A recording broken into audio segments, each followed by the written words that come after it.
Hello everyone, welcome to another stream of the Art Lounge Alley. This is Figure Drawing Basics, and here is where I left off yesterday. So for those of you who are new, what exactly is going on over here? Well, this is something that I've done on the side. This might be old work. Just showing how you could use this block form strategy to approach your drawing. You know, you could start blocking out certain sections, and that helps with shading. So, for example, if you decide to choose that the light source is from the top left, you know that this section is going to receive highlights, whereas underneath the nose, on this side of the face, on the right side of the face, there's going to be shadows. This section right here that's been blocked out as well also allows you to base your shading off of the light source as well. So knowing that it's from the top left, underneath the chin, it's not going to be getting much light. So it's safe to say this is going to be in full shadow. Let's say for this face, if the light source is from the top right, then you know that the bridge of the nose is going to receive highlights, whereas this side right here, another plane, I'm going to say this right here is a plane, that's a plane, underneath is a plane. These are planes as well. You could use the block form as a way to construct planes. So you could see that this section right here, that's also a plane, yet it maintains the block form. Right here is, again, the same as it is here. It's another plane that you can use for your light source shading. So once again, if it's top right, then underneath the chin, this section right here is going to be in shadow. In fact, some parts of this are going to be in shadow as well, because it's being the shadow is being cast by the chin right here. Underneath the nose, there's going to be shadow. In fact, I did an entire stream dedicated just for shading, and you guys can always check out the old streams by heading over to the video section in the Twitch channel and filtering it based on collection. And that's going to open up all these folders for you, catch up on all other types of streams as well, and check out the highlights folder where you guys can see all the special intros that I've had throughout the Art Lounge Alley. But predominantly this week and last week, I've been focusing on drawing hands, and I've been using this block form as a way of constructing the hands, because it can be pretty intimidating. There are a lot of things that there are a lot of there's a lot of movement in the fingers. There's 5 of them. Each one of them has their own sort of unique look, depending on the perspective. So it can be a little bit intimidating for newcomers to really approach it. So using this really simplified approach, using this block form as an approach, makes it a little bit less intimidating. But just like anything else, you really do need to practice a lot, as often as possible. And here you could see that there are just different examples of the hand in different angles, holding different type of objects, and seeing how the fingers play into that object as well. You know, here you could see something a little bit more narrow with the wide base, and how the fingers form around that. And here you could see like a round object, how the fingers form around the round object. But most of all, it's just making it more interesting for you to practice drawing.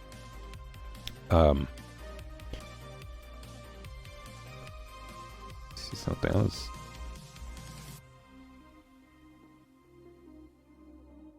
All right. Yeah, it's looking right. So yeah, just going over that today. I'm just gonna do a quick overview of it. There's also certain do's and don'ts that I went over as well. This is an example of that. In this example here, this is a do and that's a don't. For those of you who are new, who weren't part of that stream, it's very subtle. It's something that plays a really important role, and I think a lot of people make this mistake. Now, this is rendered well on purpose because it wants it's there to kind of throw you off a bit. But if you look at the actual motion, right, it doesn't really seem like a convincing fist. It seems as if though something is kind of loose, right, or it's not as tight of a grip. Whereas this symbol's the opposite, because if you take a look at your own hand and you squeeze it, right, you form a fist, notice how the pinky isn't going out following this like side kind of view as you see it here, right? Everything is kind of going downwards away from the palm. But if you make a fist, notice how the pinky is tucking inside the palm. It's going inwards, and the fingers aren't exactly going downwards. They're kind of they're taking a wraparound sort of shape, you know. So while the midsection of the fingers do look like they're kind of on a downwards trajectory, the beginning part of your fingers, like the tip of the fingers, they're kind of curling inwards, so that would follow the same direction. This is where the block form really comes into use, because that allows you to not focus so much on like the detail lines, you know, the various lines that are in the finger, and it just lets you focus on the perspective. So aside from just shading, as I was talking about here, it's also excellent for perspective, for making sure that things actually do make sense perspective wise, as well as anatomy. You guys have seen multiple examples of me using like the block form for the face as well, and using it for the body. As you guys have seen from the previous streams, I constructed the entire body using the cylinder shape, using the box form as well. That really helps in multiple ways. So it's a tool, it's something that you could pull out whenever you're drawing and you're kind of struggling with perspective or the angle of your drawing. You could pull out that tool and use it in order to get more of an accurate result. So that's what's going on here. That's a do and a don't. Here's another example of a do and a don't on the bottom. This would be the do, and that is a don't. And it's a little bit easier to notice, but the idea is, even though it's still rendered and in a way that's believable, it's a stiff position. It's a stiff way of holding something, whereas this has more of a natural sort of relaxed feel to it. It looks a little bit more realistic as opposed to this. You know, this is something that you would probably see on a plastic mannequin holding something. You know, it doesn't have much fluidity to it. It's very much rigid and in a single position, whereas this suggests more fluidity and flexibility of the hand. So do draw it like this. Do not take this stiff approach.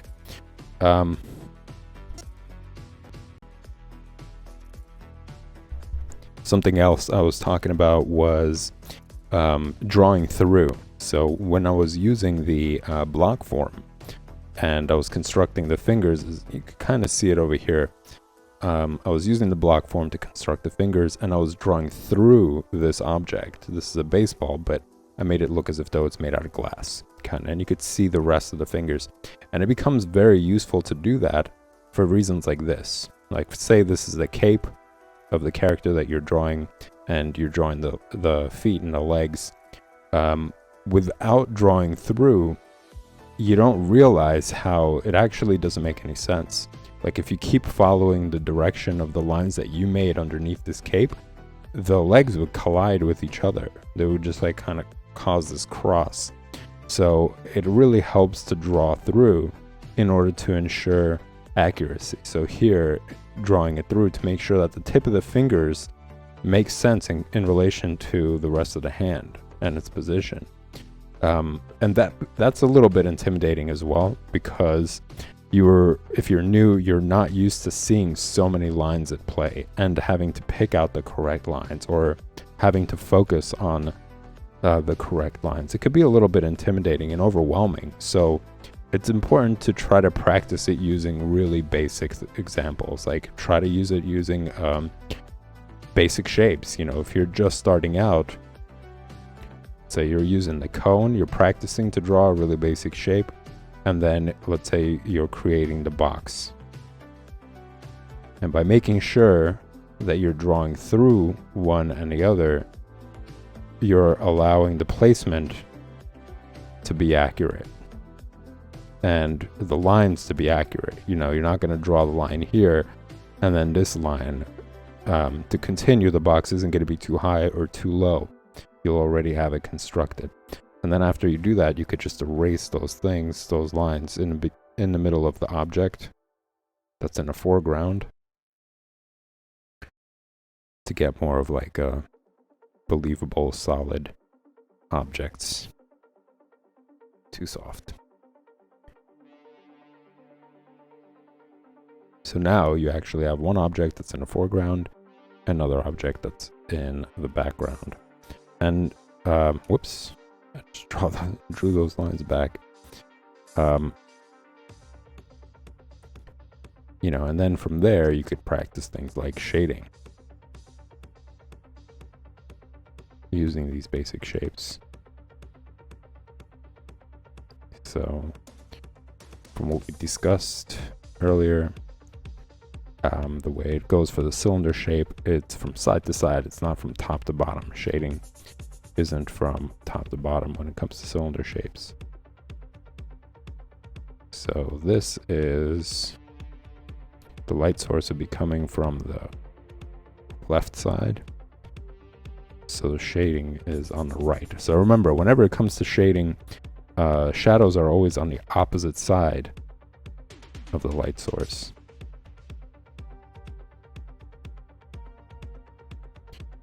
And we're going to follow that by making sure the right side of the block is also in shadow. Kind of add a little bit of tone here. I'm going to make it lighter.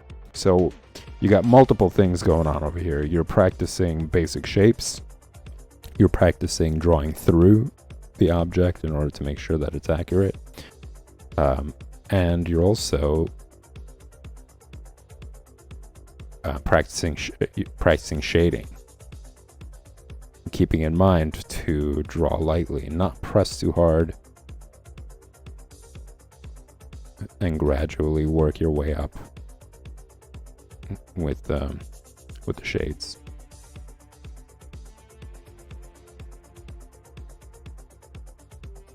So really easy, you know, beginner's sort of approach to practicing all those things. And remember, the more you practice basic shapes, the more you could rely on them as you go to when it comes to sketching. Like when you're sketching the figure, instead of just like drawing squiggles, hoping that it takes shape of the figure, you'll use them as your immediate form, as an immediate way to start something on paper. And then from there you could construct it as you've seen me do it with the hands as well, using the basic form. So I'm going to continue on with that today. Actually, I'm going to continue drawing hands, but using these approaches, this strategy, this like 4-step or 3-step process.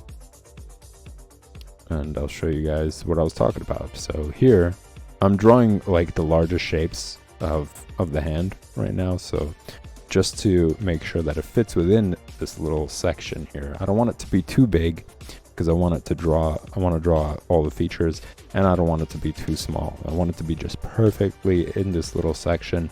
So using these basic shapes allows me to do that, you know, rather than going into detail, finding out later it's a little bit too far to the left or to the right, too big or too small. I'm saving that time by just doing something more simplified. And in case I do run into issues, it's easier to erase these simple lines as opposed to just being like, oh man, all that time, all that effort I put into it, and I have to erase all this. You know, it becomes disheartening, and some people end up just like covering up their mistakes, hoping that it's okay, as opposed to tackling on the problem.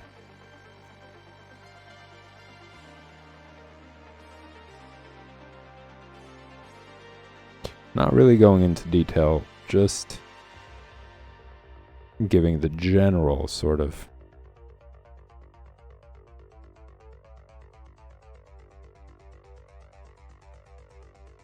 gesture of everything that's going on.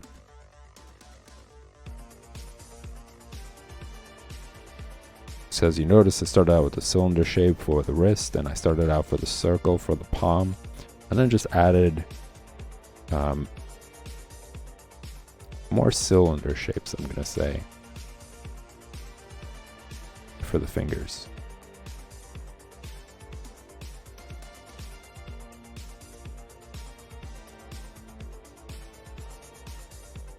And those of you who are tuning in from yesterday's stream, as you noticed, I decided to go with synthwave today instead of blues. It was a little bit too of a shoddy experience. There was some really good blues and rock, and then there was just not my favorite type.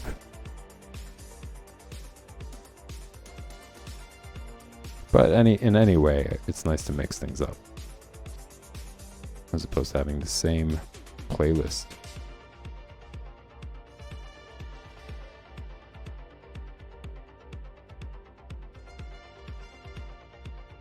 Okay, so I got the general shape using basic shapes, and now I could go in and start defining things more.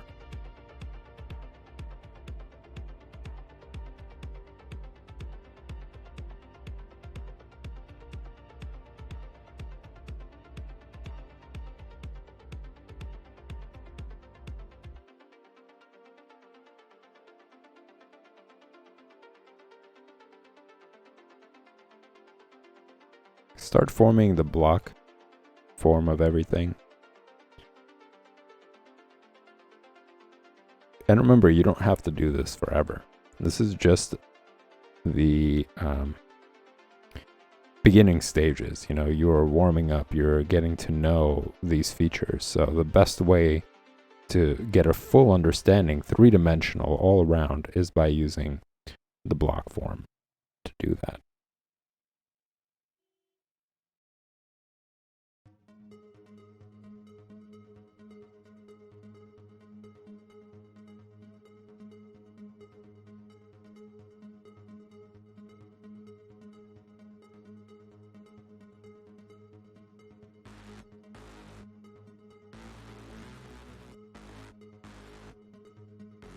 It's going to get messy having to show this as block form.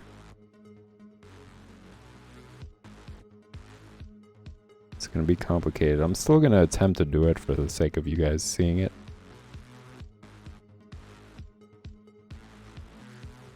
But there's so many lines that would go into play. I don't think it's really going to be beneficial for it.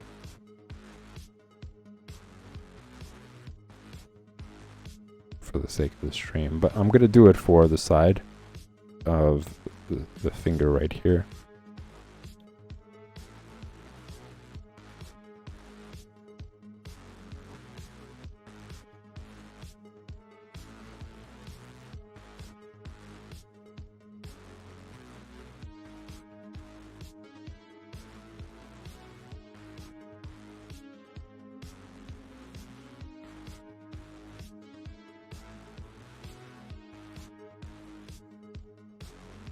And one of the benefits of doing that is also for the nail placement, because once you figure out what the planes are, then you know the nail's always going to be on the top plane. It's not going to be on the side.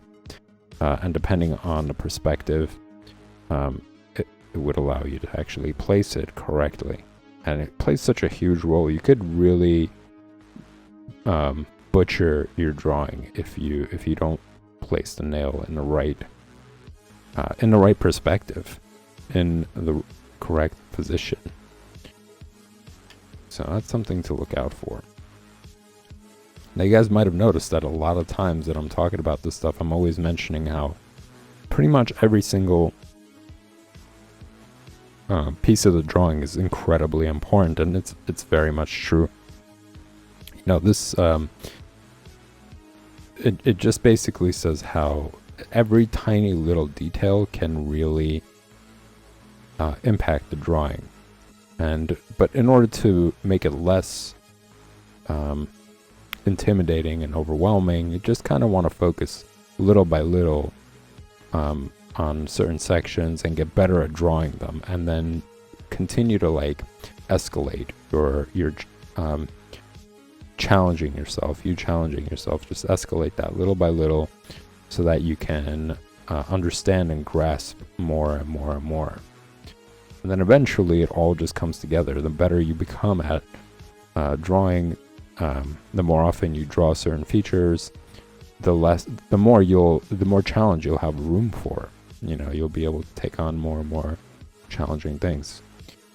It's kind of like, well, it's very similar to reading. I always bring that up as an example. The more words you learn, the more challenging books you want to read, you know. Kind of works the same way here.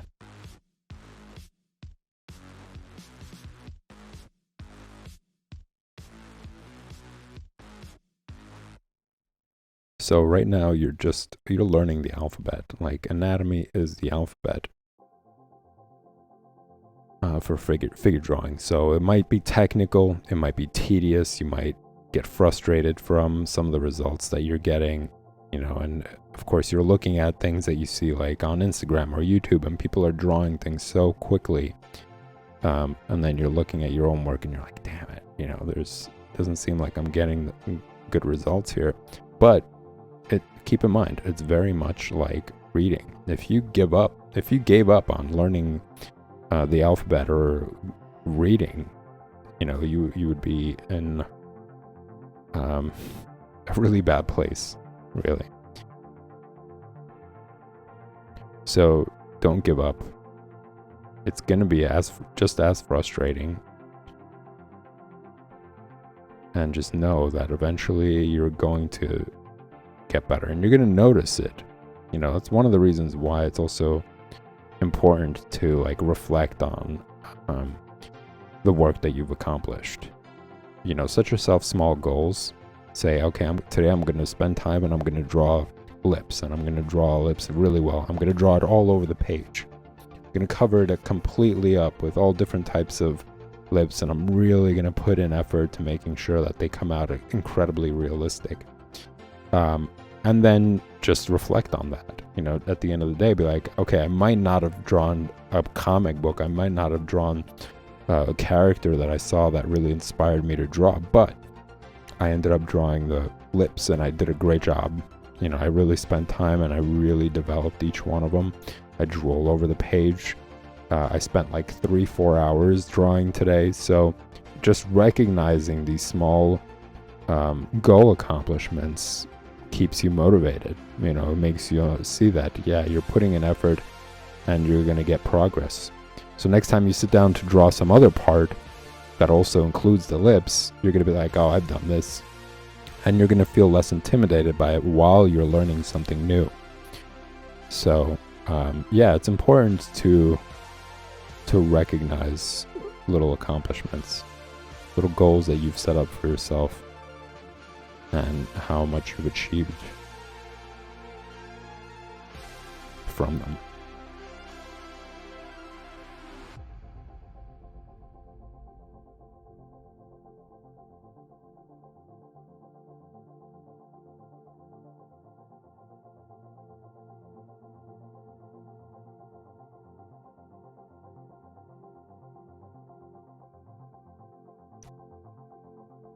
And if you guys are getting, you know, certain sort of thoughts or frustration, talk about it on stream. This is one of the best things about being part of an art lounge community, is having the opportunity to share your thoughts, share your experiences, and you'll find that a lot of other people are going through the same thing as well. And I'm always open to giving you guys some perspective, some advice, and sharing my experience. and ways that you could overcome some of the obstacles that you're facing.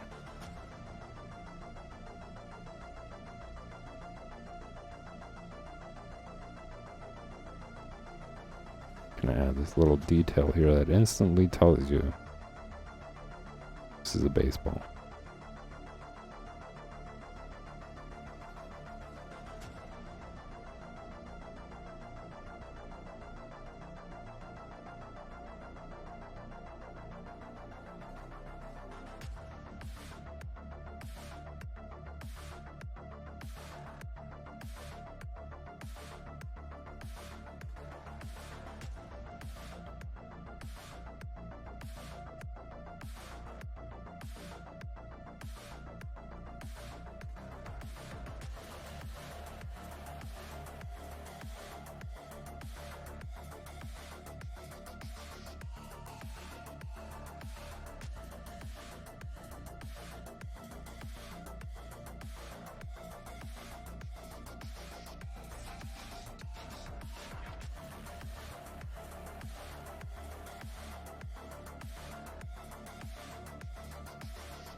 Alright, so just looking at this, the goal was to make sure that it fits in within this little section here.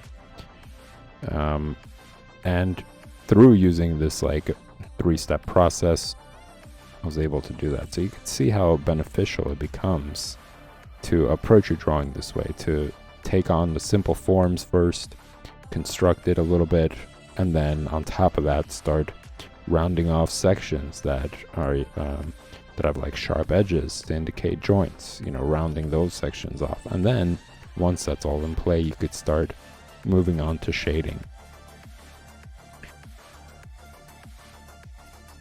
And the more you get used to that approach, the faster you'll get with it.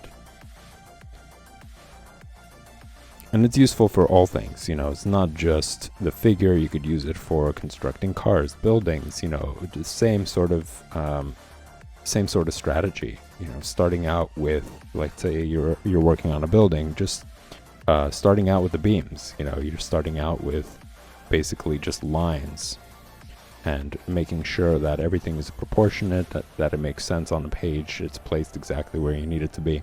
And then on top of that, you could start building things like windows and bricks and putting in all the detail the same way you would with the figure as well. Can I fit another example on this page? I want to say I could do it here.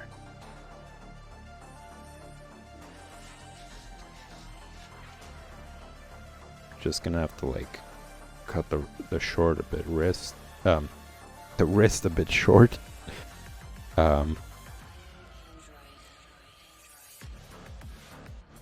Yeah, maybe I'll just do it right here and really fill up this page.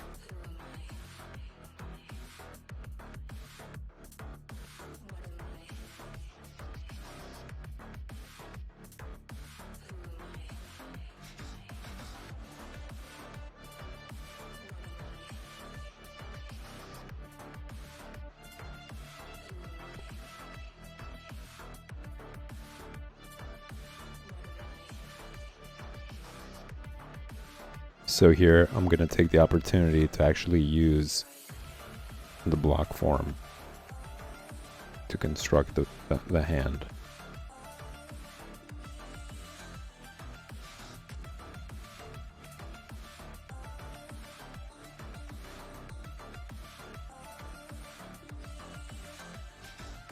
Can divide it into 4 sections.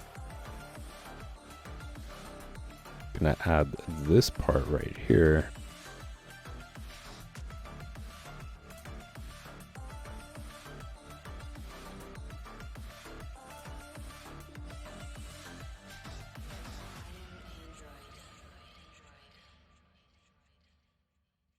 And then start using blocks as a way of constructing the joints.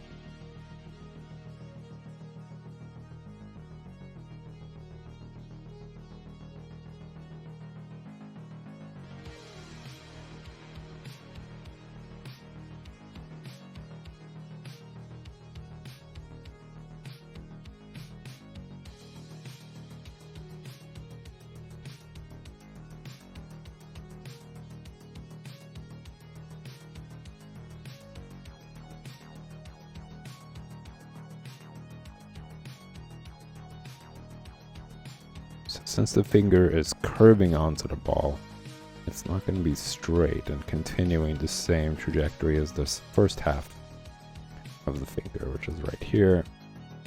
That's what this is right here. I'm going to add a little bit of curvature to the second part.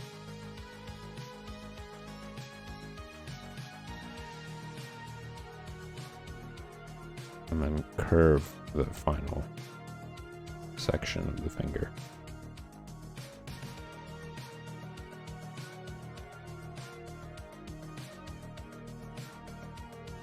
And do the same thing here.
And now that everything is kind of constructed three-dimensionally using that block form, I could go back and start adding more details.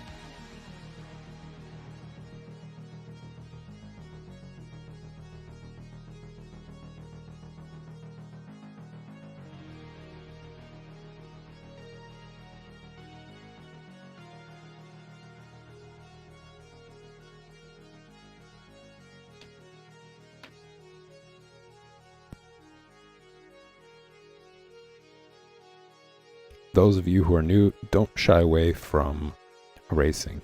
You're going to make mistakes, and your sketchbook should make you feel comfortable with that. That's the whole point of it. You know, the sketchbook isn't supposed to be your place for masterpieces or anything. It's a safe space for you to just do whatever you want. Make the mistakes that you want. Get rid of that anxious feeling. It's a safe space. So don't shy away from erasing. It's really important that you do, because that indicates you want to work on whatever you see as a problem. Whatever you're noticing isn't working out. And that's how you get better. You know, you improve on areas where you don't feel great about, you know, or that don't look as good as you'd expect for them to look.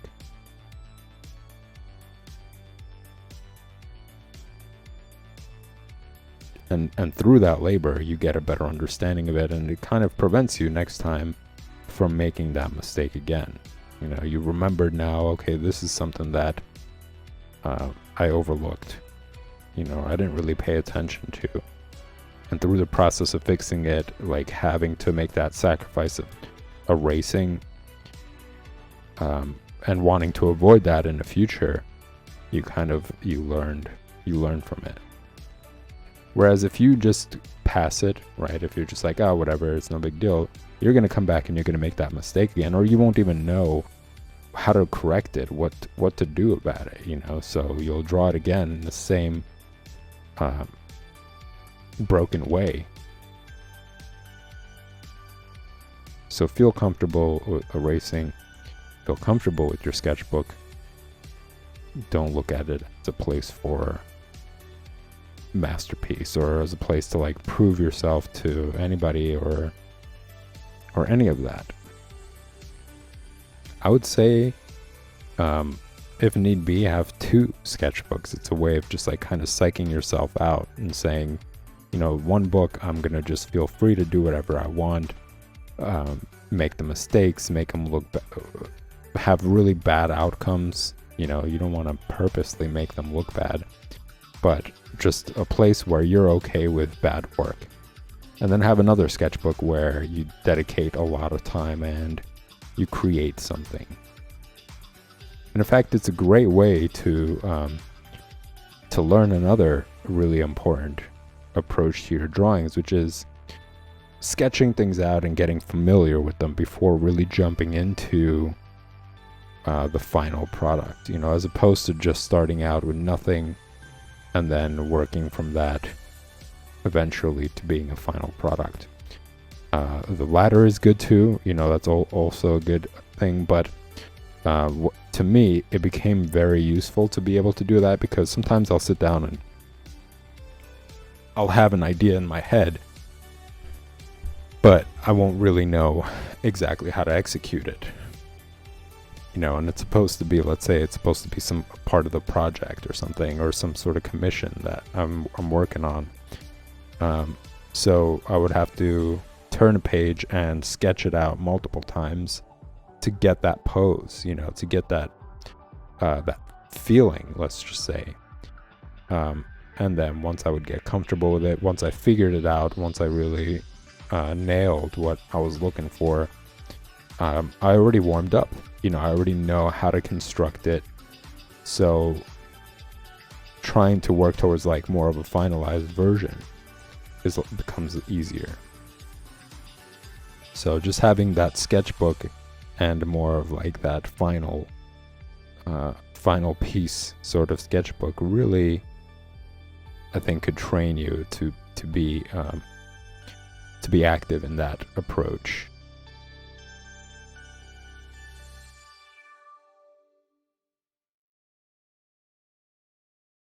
It's just a suggestion. Some people feel comfortable with doing sketches in their sketchbook and also having their final pieces there.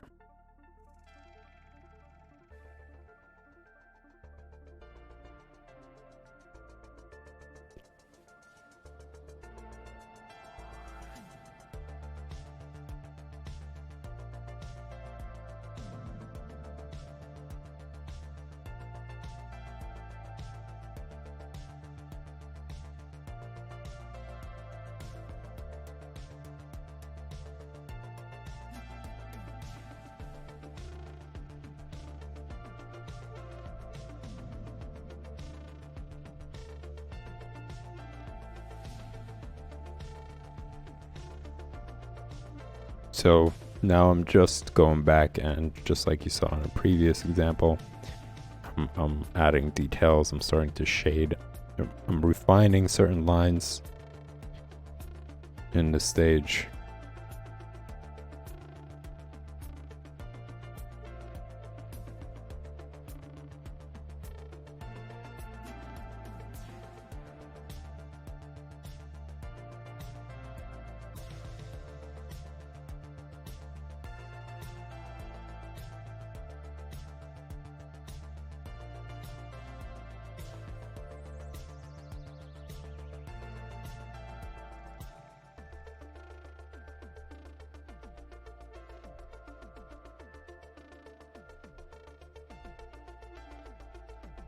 I'm going to do a light pass over the entire hand.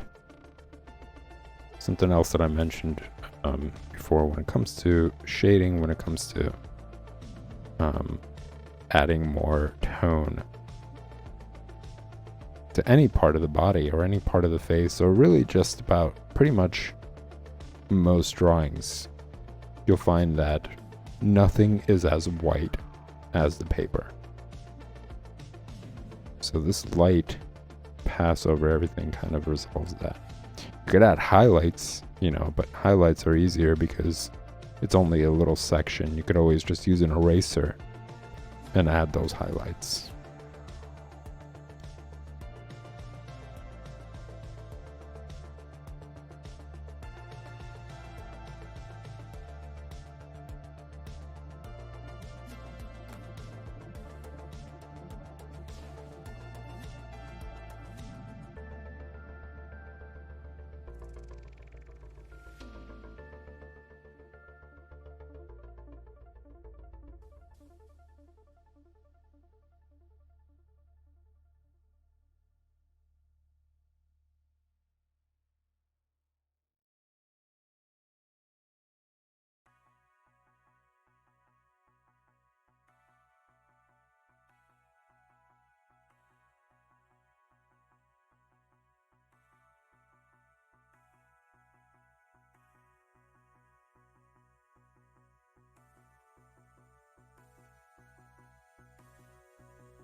So I don't want to spend too much time on this.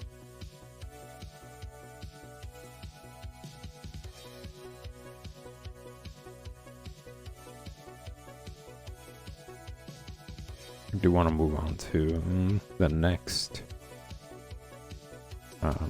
part of all this.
And I guess I could take advantage of whatever little space there is here to do more drawing. So I'm gonna add one here, another one here, maybe one here.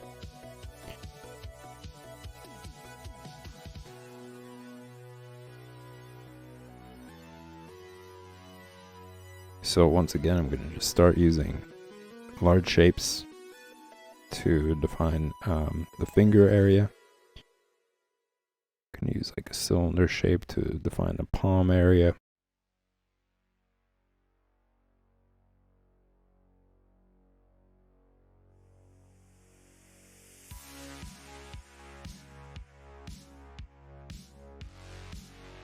And then from here I could start constructing it more three-dimensionally.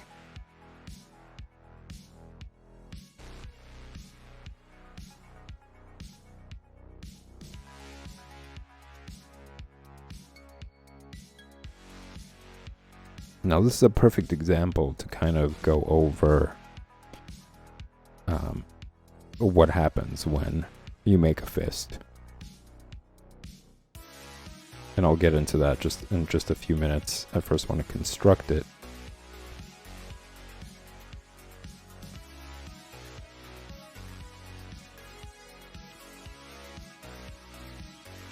Now notice how I started out with more of like a cylinder shape. And then I transformed that cylinder shape into a cube, right? Like more of like a box form for this section right here. As you could see here on your own hand, you could see that it kind of does take on that box form, this area. So that's what I did over here. Started constructing more of the box from that cylinder shape.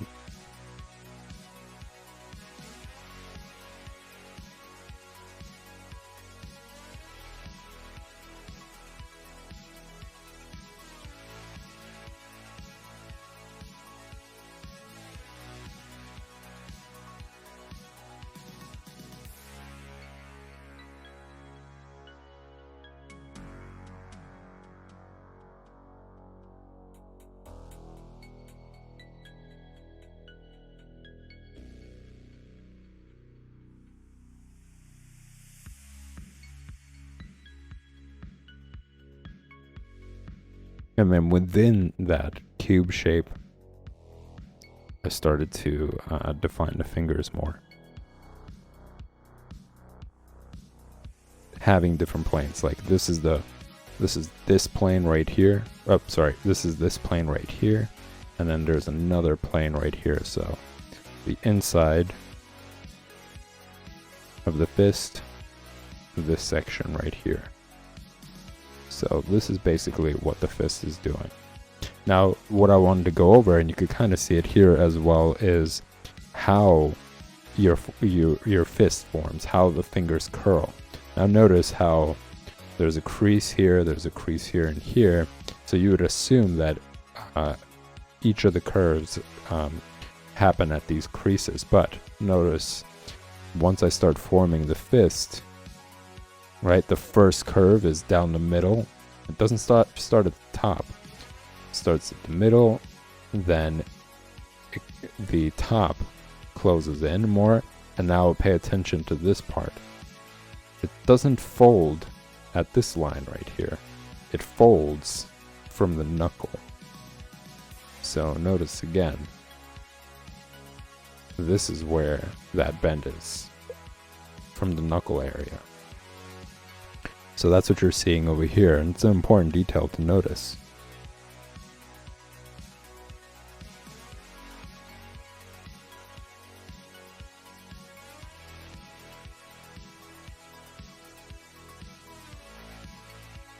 And now that the general shape is constructed, that I created these separations for fingers, I could start going into making it look more natural.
And ladies and gents, with this example, I am going to have to end the drawing, figure drawing stream and get ready for the next stream, which is the project stream. I'm going to be doing some digital painting. Something that I haven't really done in some time. Previous projects that I worked on, even though they fall into like a painting category, the process wasn't painting, it was more like drawing, whereas this is going to be actually like painting. It's very similar, still there's a big difference, but I'm going to be continuing on with drawing the death, or painting the death of Socrates. It's an amazing painting done by a French painter called Jacques-Louis David. I'm going to be studying from that. I'm going to be revisiting the painting process, and leveling up, basically, just getting paying more and more attention to detail, recognizing colors more by eye as opposed to the droplet tool, and just exploring all that. So that's going to be in 5 minutes. I'm going to take a 5-minute break and get ready for that. If you guys do enjoy this content, if you find this helpful, just remember to hit that like and subscribe button. They're both greatly appreciated. And I'll see you guys in the next stream.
Hello, everyone. Welcome to another stream of Art Lounge Alley. This is the project stream, and this is the current project I'm currently working on.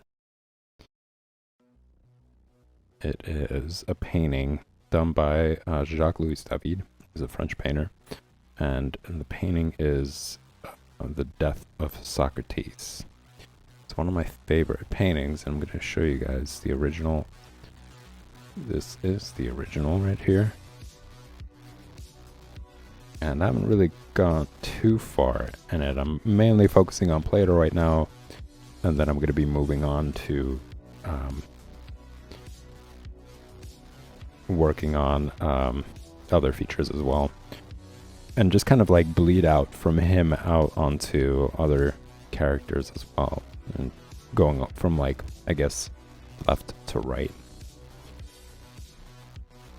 But this is as far as I've gone. I really got into Plato's face, but I'm really trying to make sure things are proportionate before I start going into detail and adding on all sorts of shadows and colors and so on. First, I want to make sure it is correct.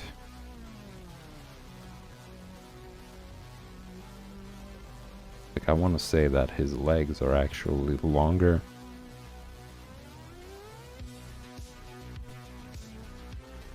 I have two choices here. I could just shrink his head down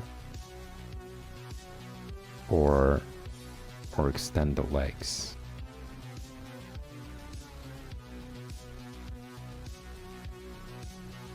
This is currently the challenge that I'm faced with.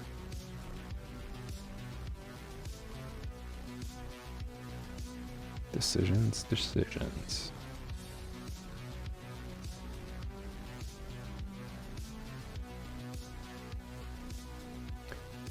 And I think I'm gonna go with shrinking his head, because I can't extend it longer, because then everything else I'm gonna have to extend as well. Like, for instance, this block right here that he's sitting on has to be on the same level as his feet. So basically like this. So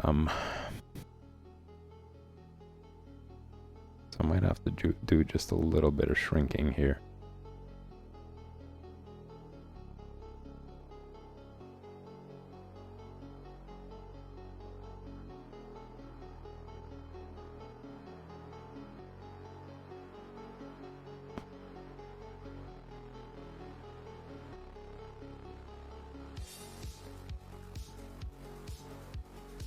And I'm not sure. Yeah, I didn't select the right one. I was like, why am I not getting any sort of gradation here? Thick oil paint. That's what I was looking for.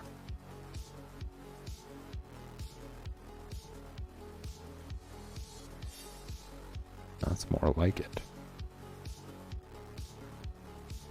But that's just half the battle, because really, something that I talked about before when it comes to using this tool,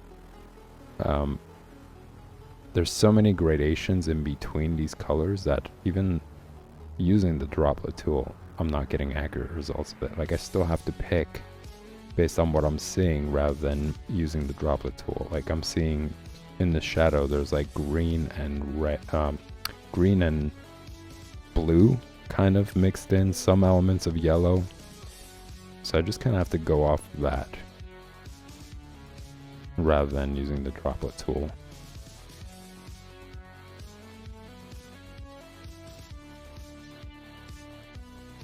Whoops.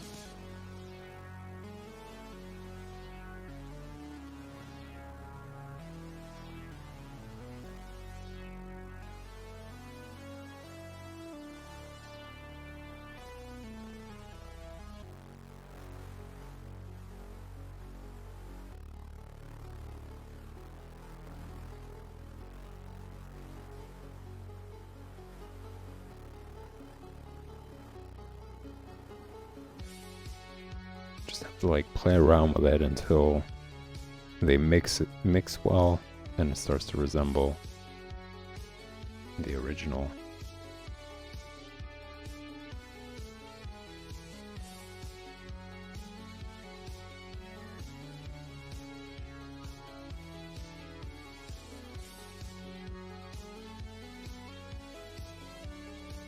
But I am enjoying how it like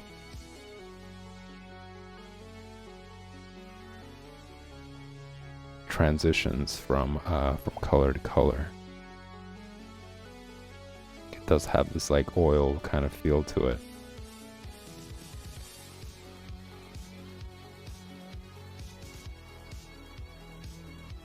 How the colors kind of blend into one another.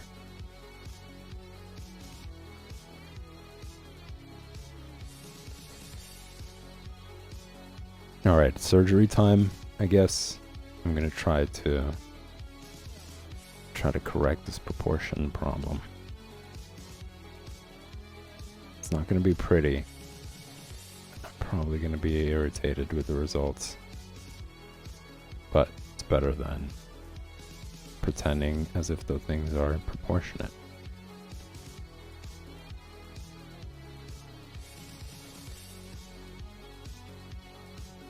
How's that? Maybe too small.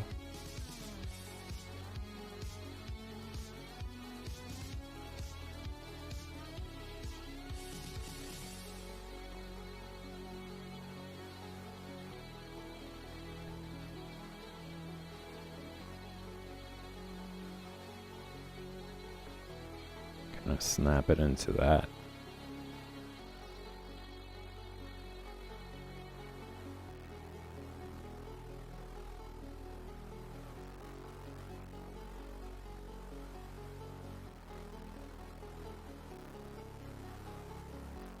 It's going to take me a minute to figure out whether this is an accurate surgical procedure. I'm going to say no. I think it's too small. Just a little bit. Maybe that's a little better.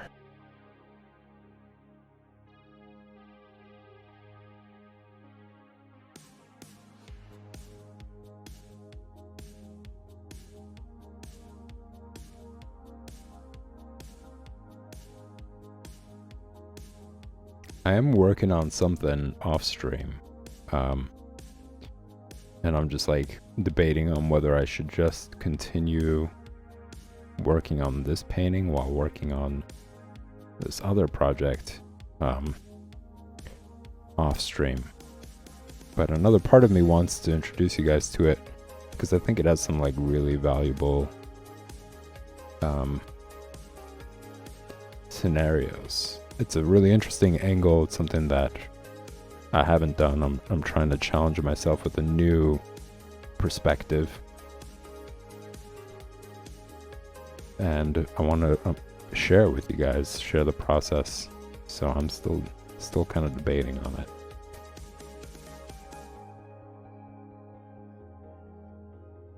I'm going to say this is accurate. It's really tricky, and it's a really important stage to get this accuracy.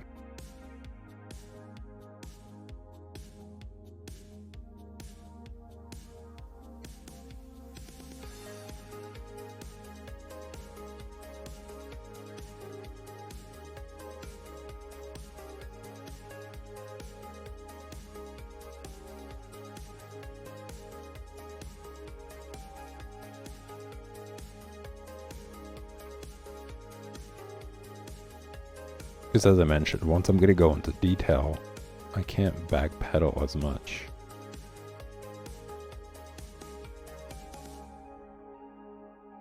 And they're just like little things like the angle of, let's say, this section right here.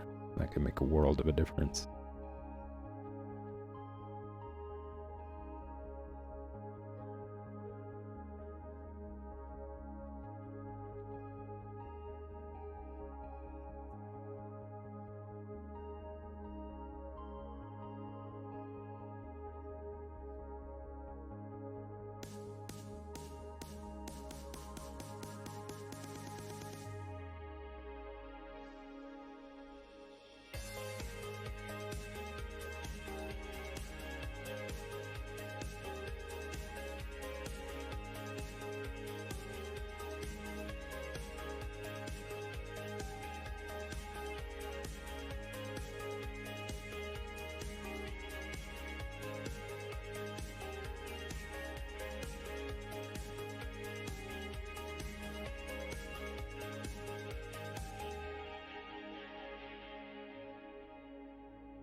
I don't want to get bogged down by it.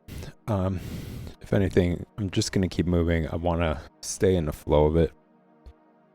And then towards the end, make some adjustments.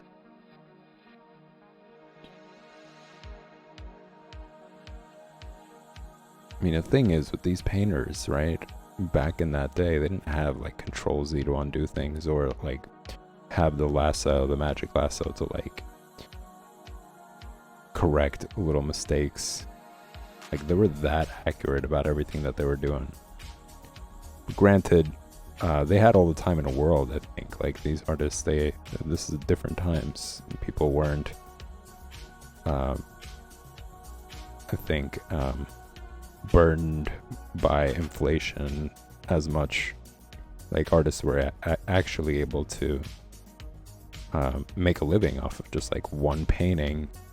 That'll give them plenty of time to work on another painting, and they would spend like months on paintings. Like, this isn't something that he's done in like a week.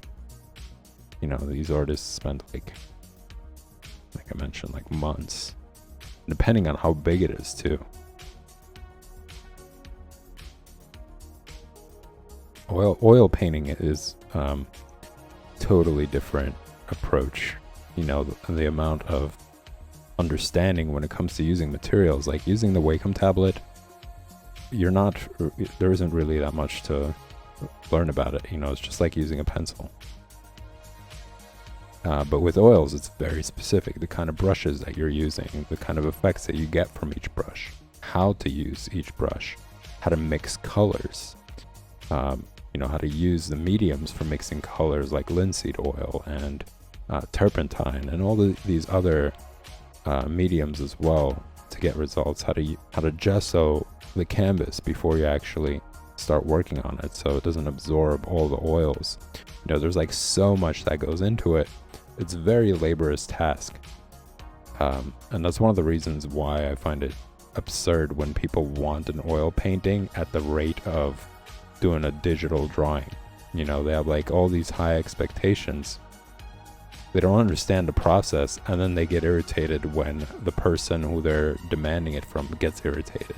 You know, so it's just, yeah, it's this absurdity to it. Like, I think that's, it's kind of where things are. You know, I think in the art field, I'm not going to say across the board, because there are very, very, very well established circles where people are really informed about like the artistic process, like what really goes into it, and their expectations are based off of like the work of the artist. But for the majority, I'm gonna say, you know, there are people who just have absolutely zero clue, and then they become resentful about it too. Like, I've had offers, actually, and this is something that I talked about before as well. I've had offers where people wanted me to do like oil paintings of their family members, and it's not coming from somebody who's well familiar with like the artistic field. They just saw some of my work and they're like, oh, I like it, and they approached me and they wanted me to do it. But the amount of time that they wanted me to do it in, style that they wanted me to do it in, the price, you know, like completely disconnected from how long it takes to do an oil painting, how much it costs to do one, just on the materials alone. You know, he was asking for a really big canvas, working off of an image that wasn't really detailed, you know, so all of these things. And then when I told him the real price, he's like, oh, well, that's too much. And he's like, well, you know, I've asked other people. And I was like, well, you know, I don't know what to tell you. This is what the approach requires. And this is how long it's going to take. And this is how long it's going to, how much it's going to cost, because it also has to be worthwhile financially. You know, we do have bills to pay, so we can't spend months and months something that requires pretty much, like, depending on the deadline, like the deadline is a month or something, that means you would need to spend the entire day basically painting, to create this painting, especially if it's like realistic, something along the lines of what you're seeing right now. That requires like all day. So you can't have another job to get it done within that time frame. If you actually stick to their schedule, if you actually agree to it. And at the end of it, you should be able to pay your rent as well as save for the next month so that you could take on, let's say, another project, at least. So that way you can continue in that direction. But a lot of these people, they just come in just wanting what they want without really thinking about the needs of the artist who's going to provide them something that they want. They don't think about that as much. It's this very self-centered, pretty arrogant approach. But I've heard other people talking about similar scenarios and the kind of demands that people would make. Just completely unrealistic expectations. And then getting irritated and being like, oh, artists are this, that, and the other. It's ridiculous.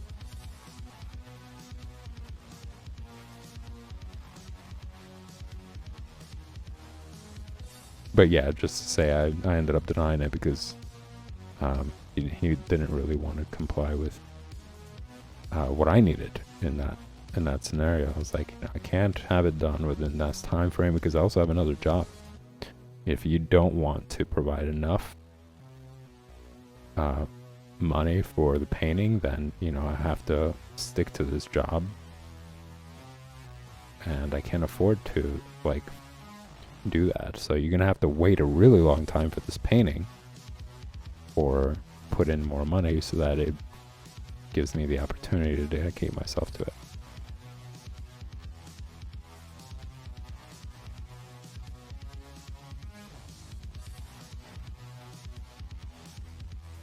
The best one is like, oh, it's for you'll get exposure. Like, sure, if I'm living in my parents' basement or something, or if I'm living without any rent or any responsibilities, maybe. But somebody with that sort of skill and talent is years of practice. It's not someone who's still in high school or something, painting like Andrew Zorn.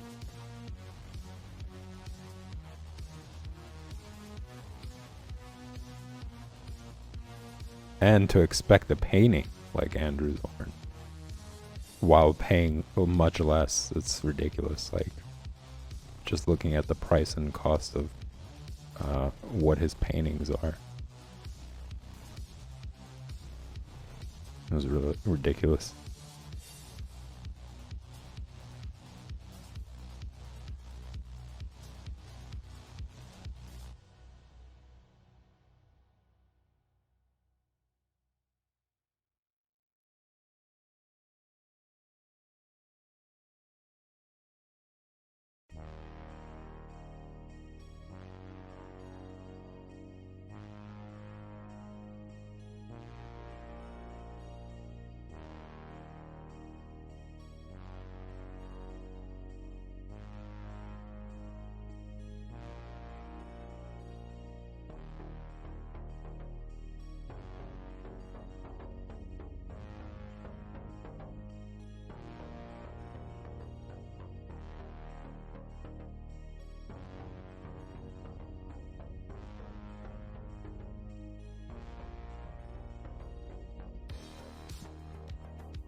Yeah, I'm seeing all sorts of like angle problems here. I'm still like in my mind, I'm trying to figure out like what's the best approach to dealing with it. Like, should I just continue to work on just Play-Doh, or like work everywhere at once, like work at all sorts of sections? Like I kind of started working on the guy that's holding up the Hemlock cup last time, but here I am back at working at Play-Doh again. It's that perfectionist side of me where like unless I get it all down, I don't want to move on. You know, I want to make sure it's done right.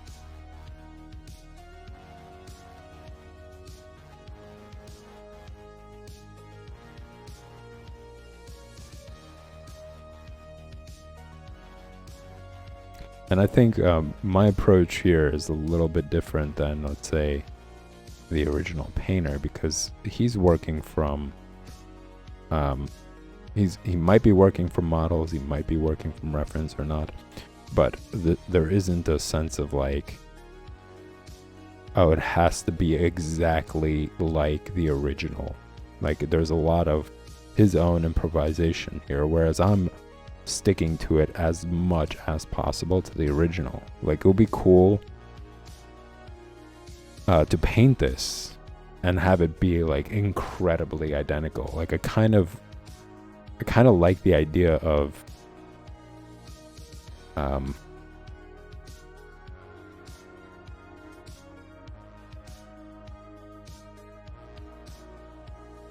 like if there was like a movie, let's say, about, and there was like one about an artist who was really good at forging paintings, and like he forged what was it, Rembrandt, I believe, and nobody was able to tell the difference between them. So that's kind of cool. I mean, I'm not pro like it's one thing if they were to paint it and then say it's theirs, but the artist was basically just recreating a painting and then selling it as if though it was like a Rembrandt. Not like, oh, this is my painting, you know. So I don't know, I think that would be a pretty cool movie if they did something else like that, but a little bit better. Like I thought that the movie that I'm talking about, it was okay. Like I thought that they could have done a lot better with the story and how it developed. Like it was a cool concept, but I don't think they worked on it enough. I don't remember the title of it. It's been a while actually since I've seen it.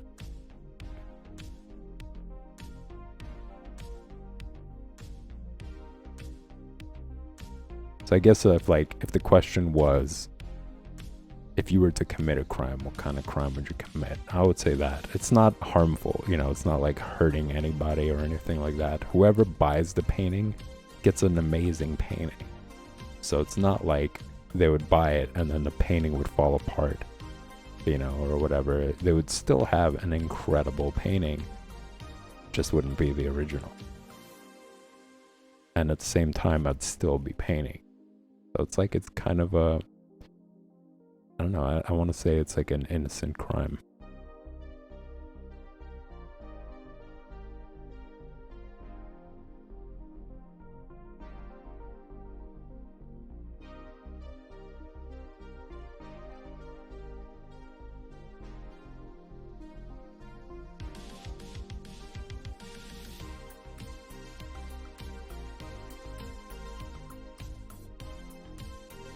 I guess that would also be my like movie pitch.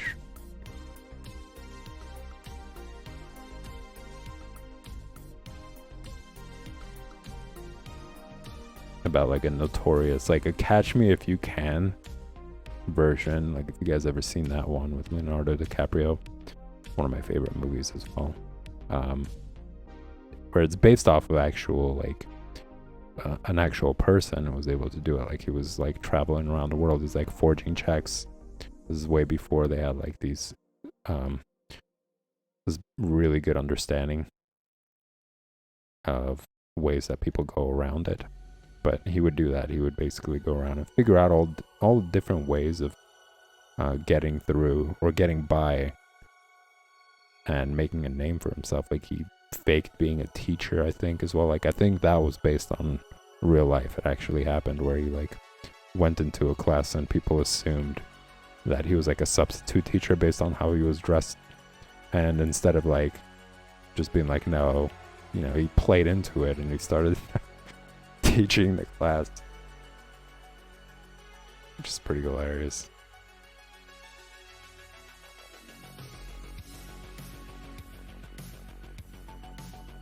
But yeah, he was so good at it that I think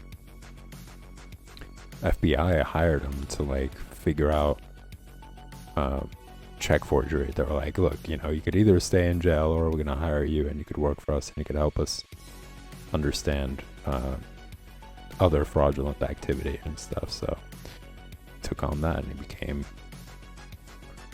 one of those officials. But yeah, it's a great movie, and I think Leonardo DiCaprio as always is pretty good. It's one of my favorite roles of him. He was also really good in The Aviator. It's another favorite movie of mine.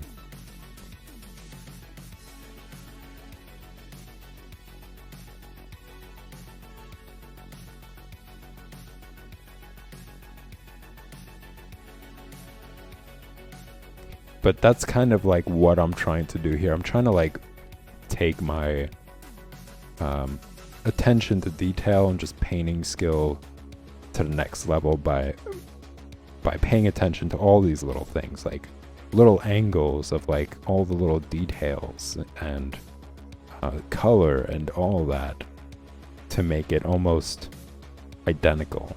Like, that's a really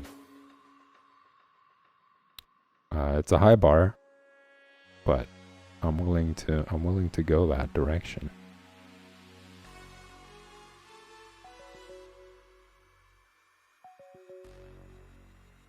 It's probably one of the reasons why I've been putting it off, because it is it's a huge challenge. And at the end of it, it's like I've gained better accuracy. Let's just say I painted, but I'm not going to put it in my portfolio. You know, I'm not going to be like, look at this painting that is not mine. You know, some people do that.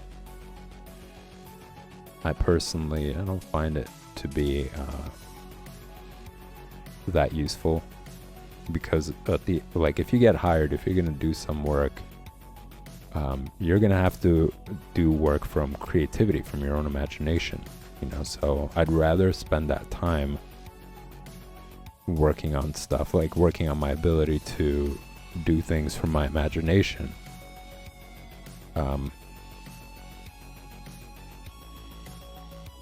than painting something that isn't mine.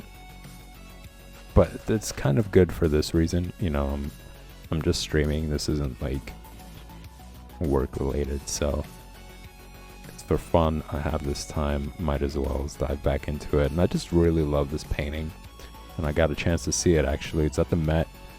If you guys ever go to the Met, or if you're around the Met, I highly encourage you guys to go and check this out. This painting in its full glory. I hope it's still there. I mean, it seemed like it was part of the permanent collection, so it's incredible. I think the Met has the best collection of paintings. Like, I absolutely, like, when I was there, I absolutely loved. I used to go there regularly. Like, it was a thing that I would do for fun. Like, I would just take my sketchbook with me, and I actually did a couple of drawings. Let me see if I could pull it up, actually. This is one of the drawings that I really like, and I spent time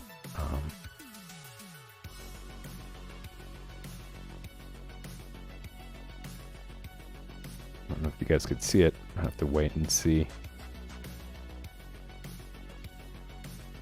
Yeah, there you go. So yeah, this is a painting that I did at the Met.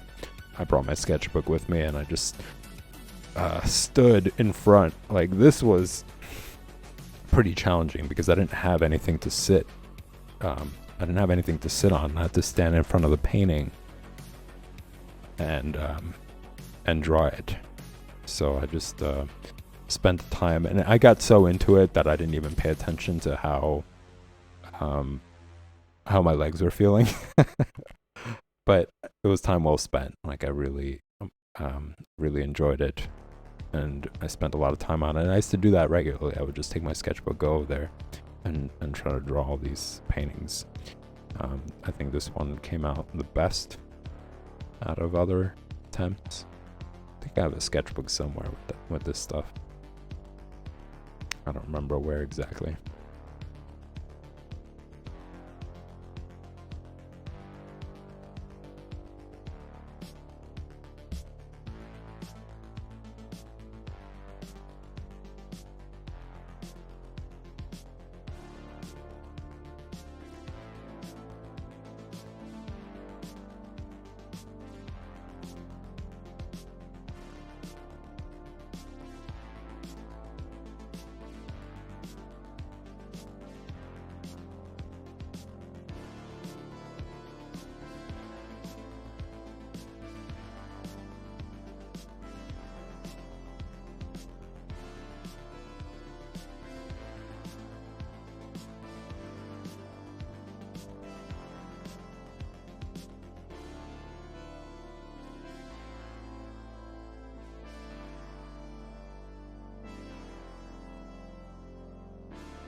That was pretty accurate. It's just, I'm gonna say the color is like a bluish tint. No.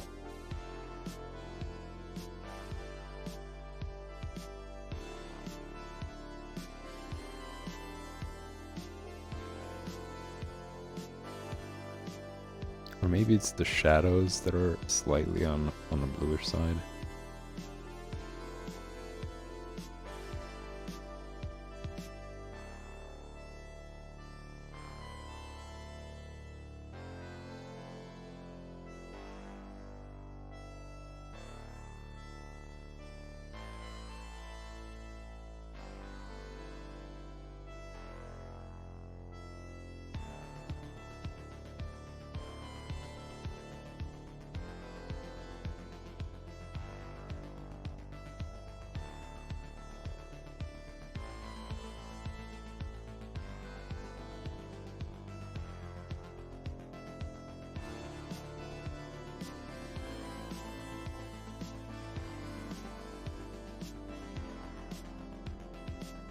Another example of like multitude of colors. There's like some yellow, some blue, some gray, like all of them are present there.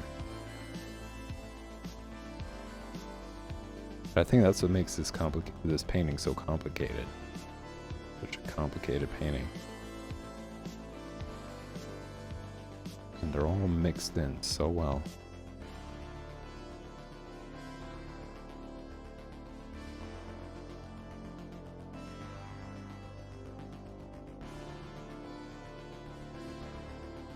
I do want to acquire that ability to like mix little colors here and there. It's just hard to tell the difference between mixed color and the yellowing of the canvas, because linseed oil eventually over time starts to yellow colors. Because it is oil, so just that's what happens naturally.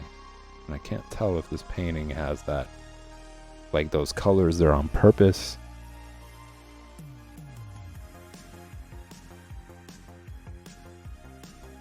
Or if it's linseed oil that's doing it.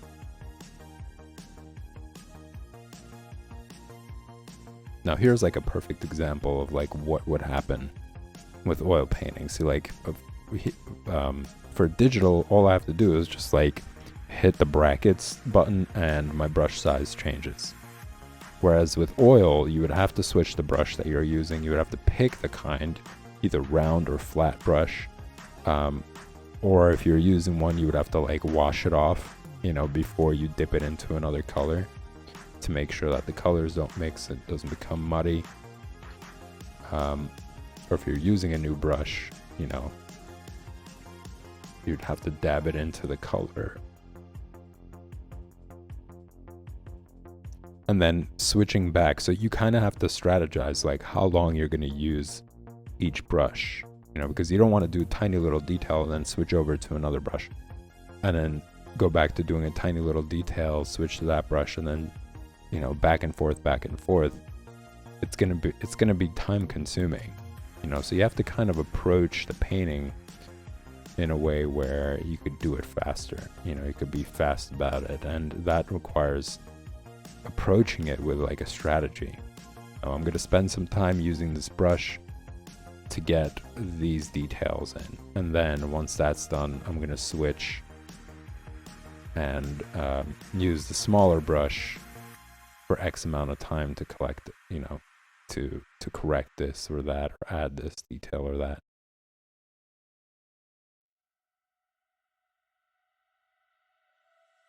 So the effects look similar, but the process is not the same.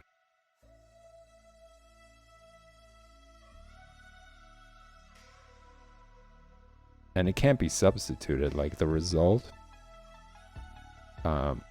First of all, you don't have to go and like get it printed and that sort of thing. Like with the oil painting that's done, you got a canvas there, you just need a frame.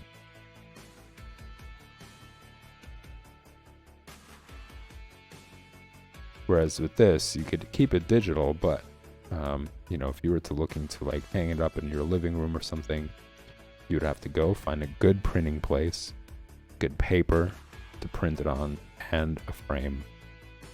So it's a little bit more of a laborious task for the outcome.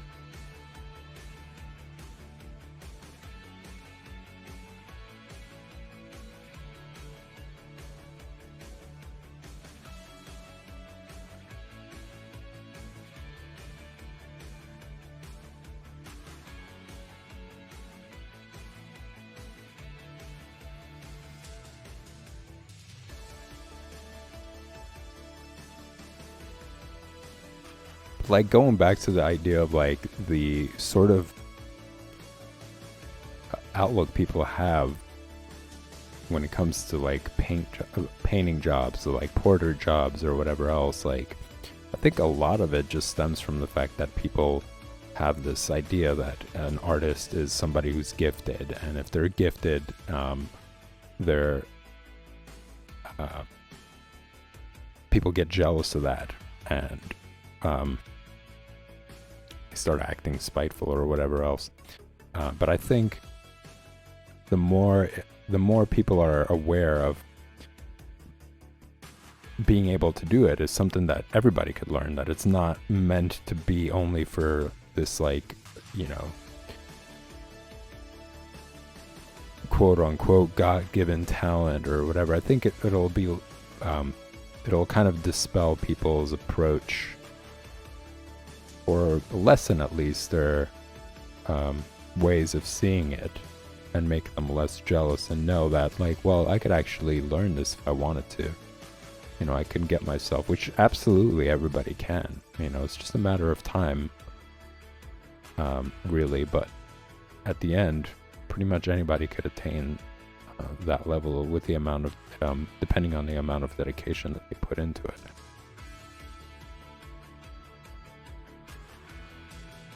So I think it's kind of important to dispel this like stigma on people, and instead teach people that it's something that everybody can do, rather than making it this like mystical, only selected people can achieve this. You know, don't even waste your time. Like, that approach, I think it should be removed. I think less and less people have to think of it that way.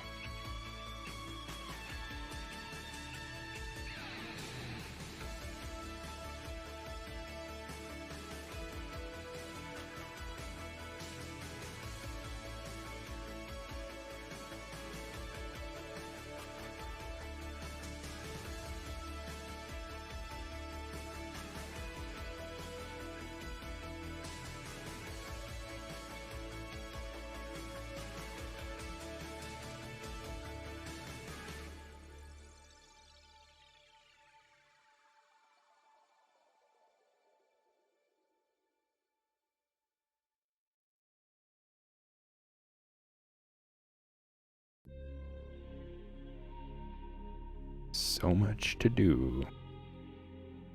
So little time.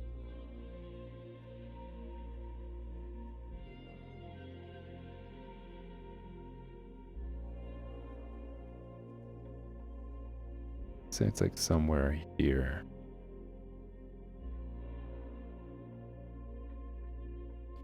It kind of helps sometimes, like working on different sections to reveal the angle or perspective of something else.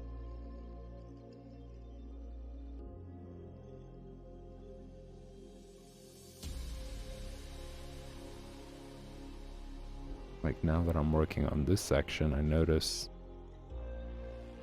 how the gap between this and this has to be wide.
And I'm also kind of watching, like halfway, watching Game of Thrones. And what a great, great show. I mean, absolutely fantastic. I'm so glad I'm rewatching it. It's just as good as it was when I was watching it for the very first time. Incredible amount of work, like just in the costume design. I think that alone says so much, and the architecture as well. Like I'm sure some of it is real, other it's like CGI, but either way, in either case, it's still incredible, and it really does like transport you into that time. You know, with all of it combined, with the costume work, with the architecture. Even the conversations, the dialogue, the props in general, like the designs of the rooms, it's incredible.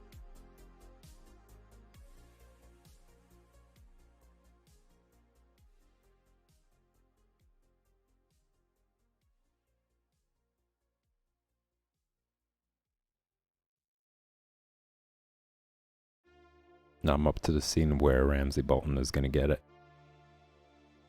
Some kind of like, I forgot how it all unraveled, but I'm happy to watch it because that was a piece of shit, man. I mean, that's how good the acting is too. Like, I get so into it. Sometimes I'm watching it and I'm like, whenever I see like the Lannisters making out, I'm like, oh, I'm so disgusted by it. But they're actors, right? So it's just like this. That's how well and convincing it is. Like I start to actually believe that they're related in some way when they're doing it. But it's so gross. It grosses me out each and every time I see that scene.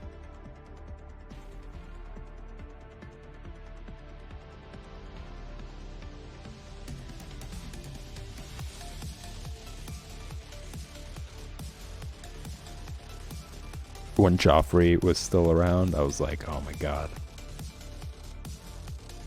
And I wonder what it's like for the actors, you know, because they get so into the role, right? They're so good at it. They're so convincing. Like, I wonder if there's like a time where they need to come off of it, you know, like restructure themselves or something. Because they've embodied the character so well. I'm kind of curious to know what that's really like. spending so much time in somebody else's shoes and then like having to come back to yourself.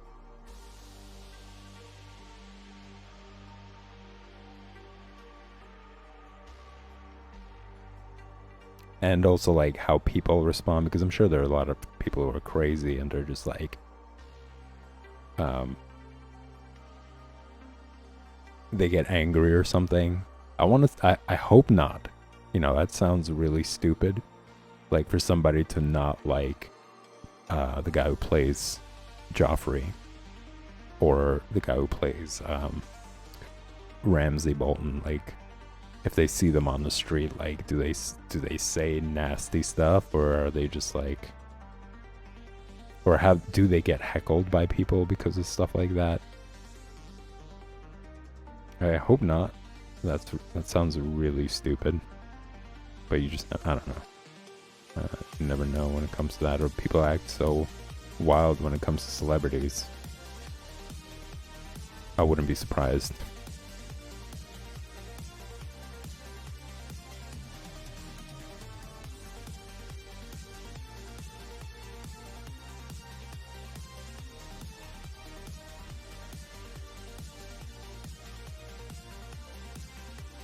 And it's also wild to think that, like for example, some of the actors basically grew up through that character. Like I think it's like years, right? Or like that they spend filming something, like multiple series. So it's like the time that they were, I don't know, I'm gonna say from the younger years especially, like it's similar to Stranger Things too. Like you watch the first season, they're like kids, they're little kids, and then you really see them transform into like teenagers to adults through the series. So like a lot of their youth is basically being these characters.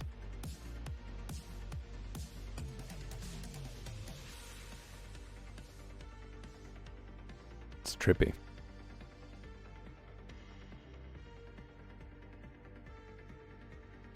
As you get older, you don't change as much physically.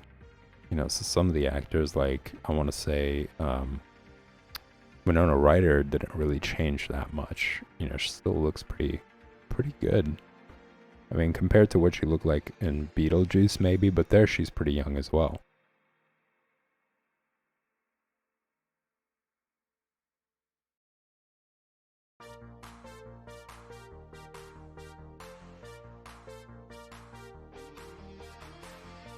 It's actually, that's another favorite movie of mine. I love Beetlejuice.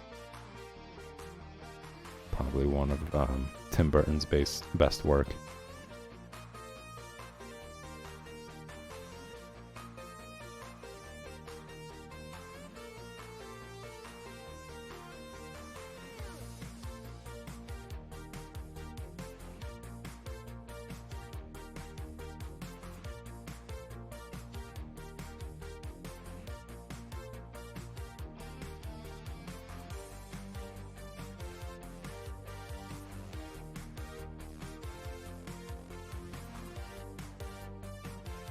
I guess I'm also trying to up my my strategy here, you know, because I don't really, aside from the very beginning where you guys could see I just created these like blobs basically, I don't really have that structure to it. You know, I just kind of go wherever my eye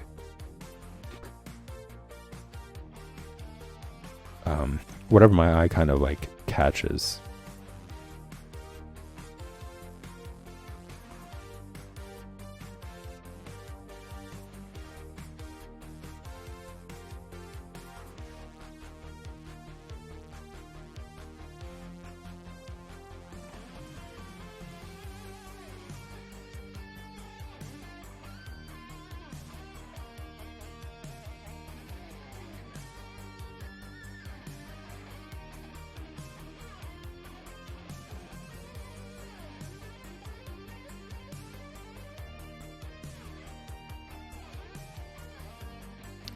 This music kind of reminds me actually of some of the things that I've been seeing on Instagram feeds.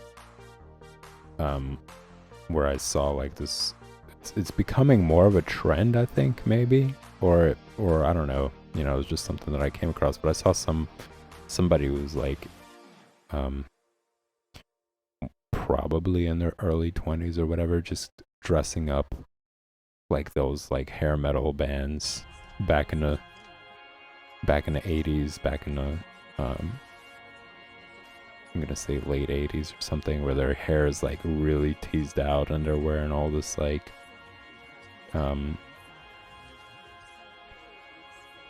hair metal band era clothes. And it wasn't just one, I saw like several, and they're not related to each other, they're not like, it didn't look like they were friends, but I was like, is this really coming back as a trend? Are people gonna start dressing up like those hair metal band days again?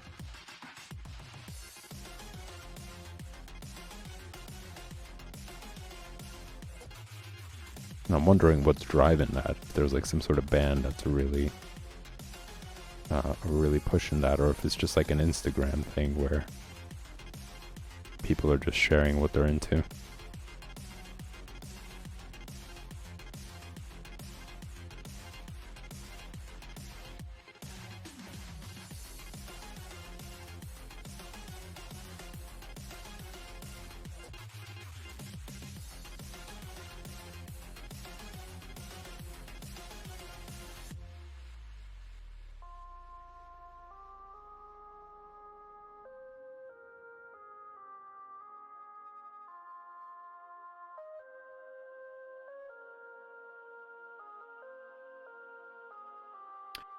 Well, everybody, I think I am going to call it a night for tonight. For the Art Lounge Alley, but of course, I'm going to be back tomorrow for more figure drawing basics at 8 p.m. and coloring comics. I'm going to be going back to my drawing desk to traditional work, using India inks to color some Conan the Barbarian. So make sure you tune in then for more of that. And as always, if you guys enjoy this content, just remember to hit that like and subscribe button. It's greatly appreciated, and I'll see you guys in the next stream.